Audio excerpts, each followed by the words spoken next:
and happy Wisdom Wednesday. Thank you so much for tuning in and for choosing to spend some of your time with me. It's your girl, Milagros here.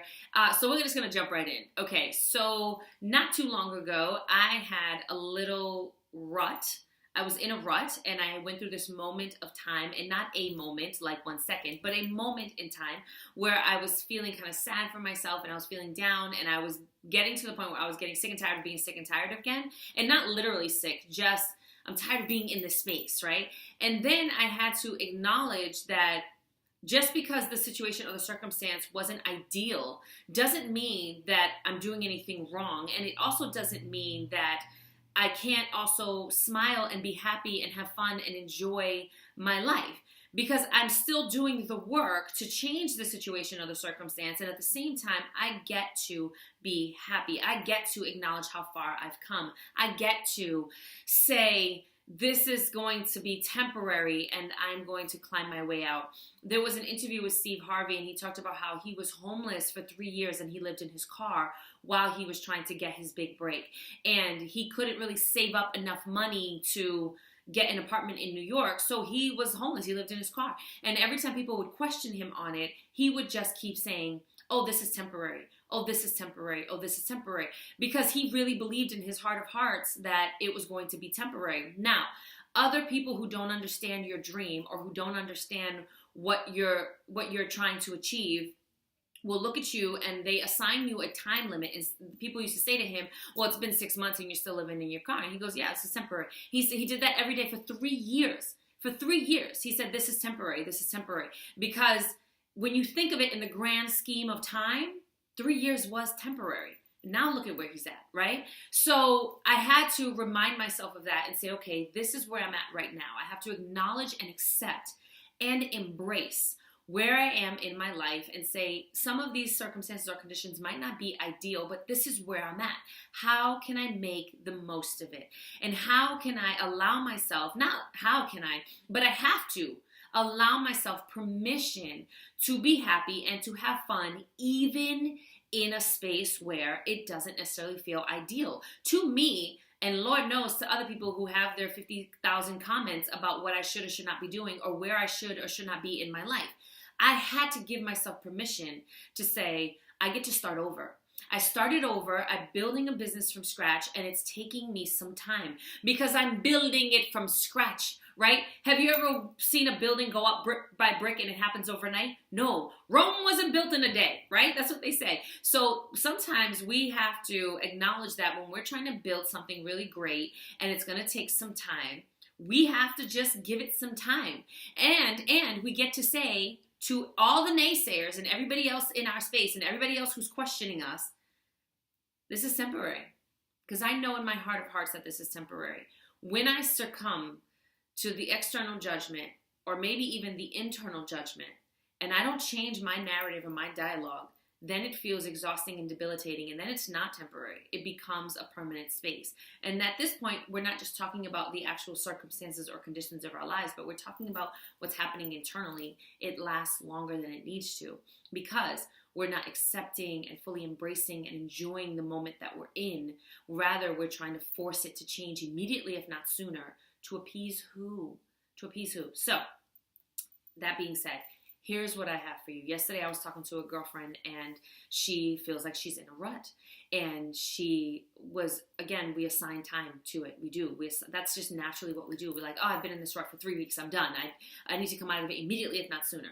And it doesn't always work like that. Sometimes we have to just accept it and embrace it for what it is and say, this is where I'm at right now, and I won't always be here. This is temporary, and I'm going to intentionally do what I can do to have joyful moments, to have happy moments, to have fun moments. And then when I get into those moments, I'm going to milk it as much as stinking possible. All right. Here's what I have come to the conclusion that has been helpful for me. Okay.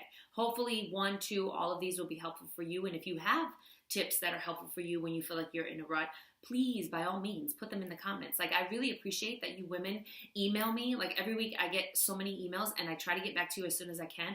But I would really appreciate it if you could put it in the comments so we can start building a community and having these real, authentic conversations, reminding each other This is why I love stories, because stories remind us that we're not alone in our circumstances and we're not alone on the planet, right? Our experiences are not unique, which means that they're not wrong, which means that we're not crazy. This is just part of being human and going through the process because it's new. Anytime we face a situation or circumstance and we're a different age or we have different things, dynamics happening, it's new. And so we get to acknowledge that it's new and it's a process, and a process takes time. So it would be really wonderful if we could just have these conversations in the comments and just authentically connect to each other and say, yeah, me too. I was in a rut. I was in a rut. I'm a life coach and I was in a rut. You know why? Because I'm a human. So there, take that. Okay, so Here's some of the things that were really helpful for me. One, when I find myself in a stressful or frustrating moment or I'm starting to feel overwhelmed, and you can watch last week's video too on the things that I do to help me feel less overwhelmed, I always try and separate myself from the problem, which I like to think of as an opportunity. I try to separate myself from the situation that's causing me my frustration, or rather that I'm frustrated about, right? Because a situation can't cause us. We choose how we respond to it. So I separate myself and I find something that's fun and enjoyable. For me, it's meditation. It's dancing to upbeat music. Sometimes it's even coloring. It's, just connecting to my higher source.